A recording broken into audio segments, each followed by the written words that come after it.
그래서 중세의 요리서에서 우리의 현재와 얼마나 많은 부분이 닮아 있느냐를 한번 보는 것도 흥미로운 부분이 같습니다. 그리고 이제 마지막으로 이제 거세한 닭으로 만든 블랑망주인데, 블랑망주도 제가 알기로는 요새도 있는 거거든요. 근데 이거는 다른 것 때문에 갖고 온 게 아니에요. 계속해서 말씀드리지만 이런 요리서를 읽을 때 핵심은 현대인들에게 존재하는 일련의 음식에 대한 체계가 과연 그 자체로 당연한 것인가, 그것은 언제부터 시작된 것인가를 다시 돌아볼 수 있게 해준다는 점에서 의미가 있는 건데, 근데 제가 여기서 얘기하고 싶은 건 딴 게 아닌 거죠. 붉은 살. 붉은 살과 흰 살의 차이를 혹시, 저는 제가 작년부터 운동을 시작해가지고 되게 좀 민감한데, 닭 가슴살은 하얗잖아요. 근데 닭 다리살은 빨갛죠.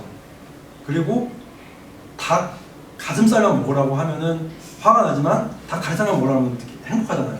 그리고 마케팅 자체를 저는 프라다를 되게 좋아하는데, 윙봉 세트 보면은 그 다리만 쓰잖아요. 윙봉 세트가 비싸잖아요. 근데 왜 비싸겠어요? 윙봉이 맛있으니까. 그리고 윙봉은 빨간 살이다. 빨간 살이 그 안에 미오글로빈이 들어가 있기 때문에 그런 거잖아요. 그래서 더 맛있는 거라고 많이들 얘기를 하죠. 더 지방도 많이 껴있고. 근데 이걸 보시면은 14세기에 지금 그거에 대한 분절이 이루어지고 있는 거예요. 붉은 살 부분을 떼라는 거예요. 이 거세한 닭으로 만든 블랑망주의 레시피가 병자를 위한 레시피 중 하나로 나와 있습니다. 그래서 소화하기 쉽게 만들어요. 그래서 이런 식으로 체계가 나눠져 있다. 그리고 이제 이 책을 보시면 사실 이 책은 계속해서 굉장히 체계가 이렇게 다양하게 나누어져 있어요. 나누어져 있는 거를 책을 보시면 아십니다라고 하는 얘기를 하고 싶지만 이 책을 어디서도 구하실 수가 없는데, 야구를 것도 아니고 그렇죠. 근데 아무튼 그 체계가 어떻게 이루어졌는지에 대한 내용으로 봐주시면 감사하겠습니다.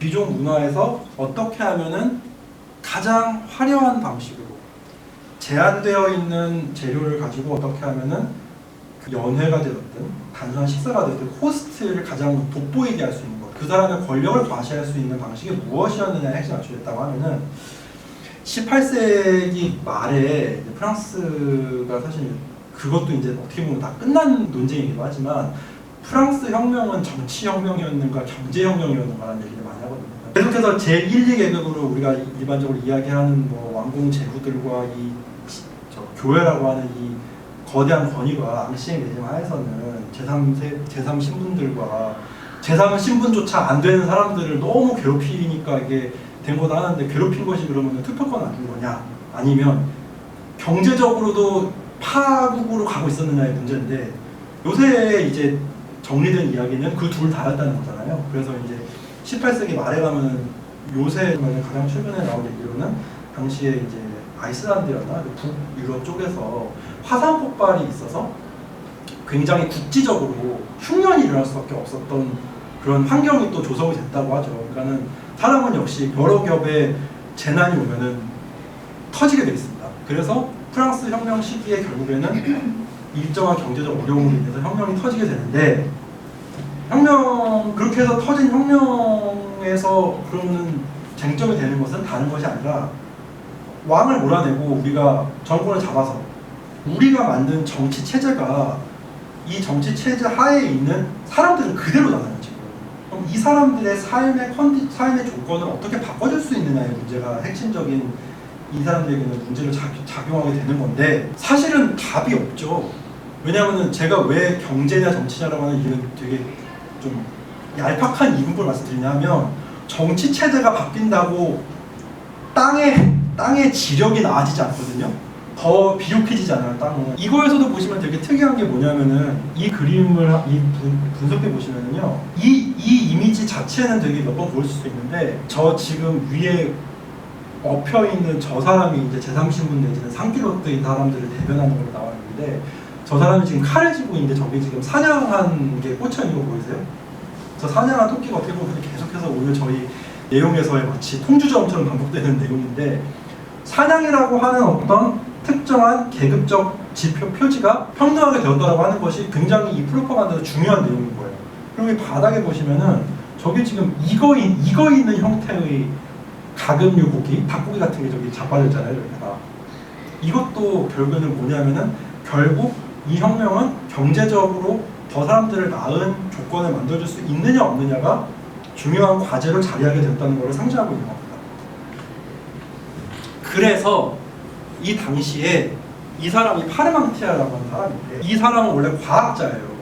과학자인데 이 사람이 감자에 대해서 연구를 엄청나게 하면서 두 가지를 연구하는 거예요. 어떻게 하면 감자의 재배를 통해서 감자의 수확량을 늘릴 것이냐.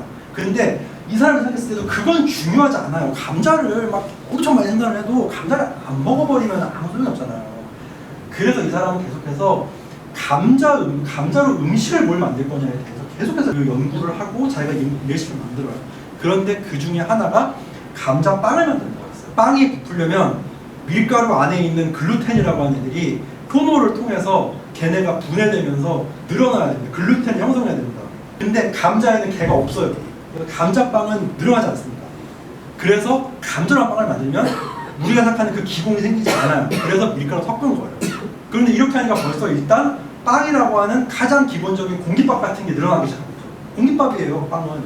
식당 가서 우리가 국밥 먹으면서 공깃밥을 안 내놓으면 참을 수 없잖아요.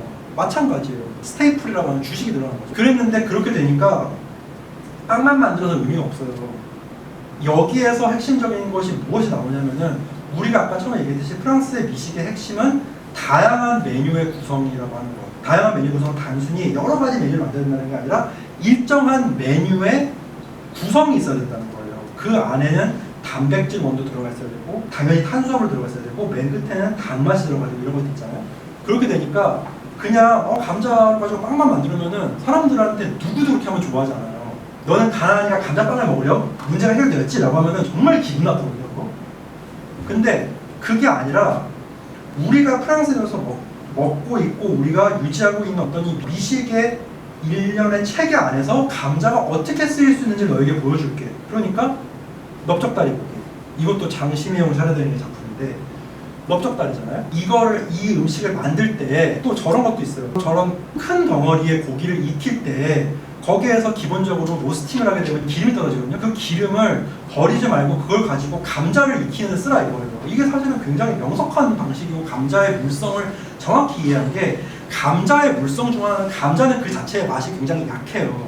많이 씹으면 이건 단맛이 나지만 감자는 사실 마치 도화지 같은 재료 중에 하나거든요. 그래서 감자는 대신에 뭐가 있냐면 어떤 재료와 섞든지 간에 그 재료의 맛을 그대로 받아들여요. 그러니까 기름바지에 넣게 되면은 기름으로 만든 지방성에서 나올 수 있는 달콤하면서도 고소한 맛이 그대로 배게 되는 거죠. 그렇게 하면서 구워지게 둔다라고 하면 별도의 열 원도 필요가 없어요. 이때는 우리처럼 가스 켜면 가스 나오는 때가 아니잖아요. 석탄 하나가, 이 조그마한 탄 하나가 귀중한 시기에 이렇게 하면 늘어나는 거예요. 이게 크림이에요. 크림 만드는 거.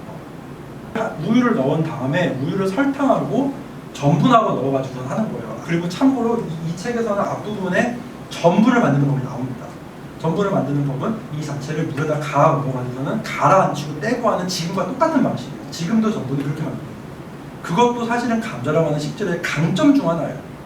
딱 거기에서 갈아내기만 하면 섬유질하고 전분이 싹 구분이 돼요.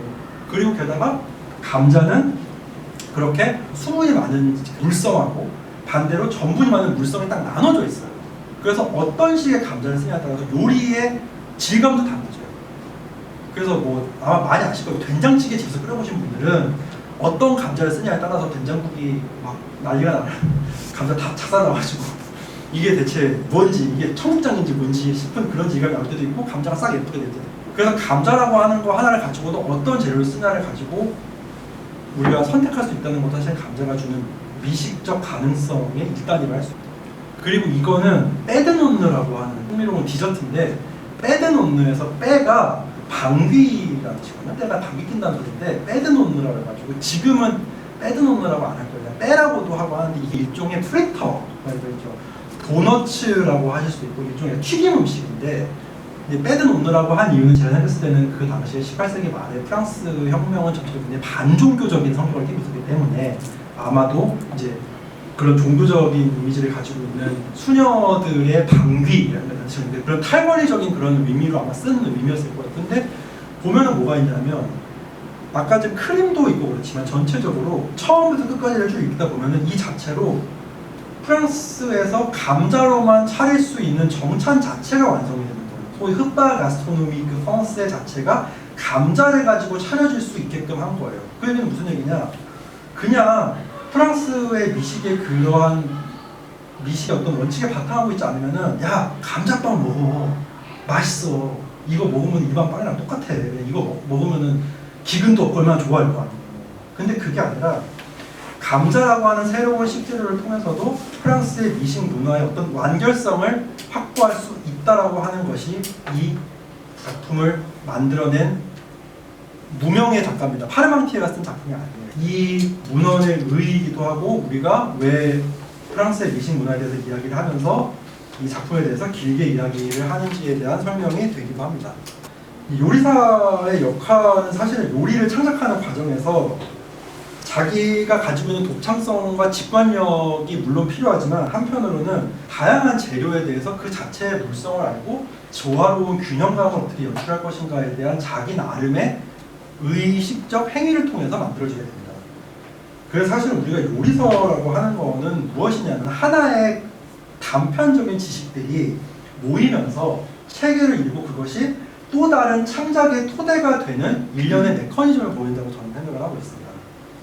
이렇게 저는 여러 개의 작품들을 하나씩 번역하고 있습니다만 이 작품들 자체에 대한 텍스트 간의 분석을 하게 되면 점점 더 어떻게 이 텍스트가 이 텍스트에 영향을 미치고 하는 것인지에 대해서 보다 구체적인 이야기가 나올 수도 있겠죠.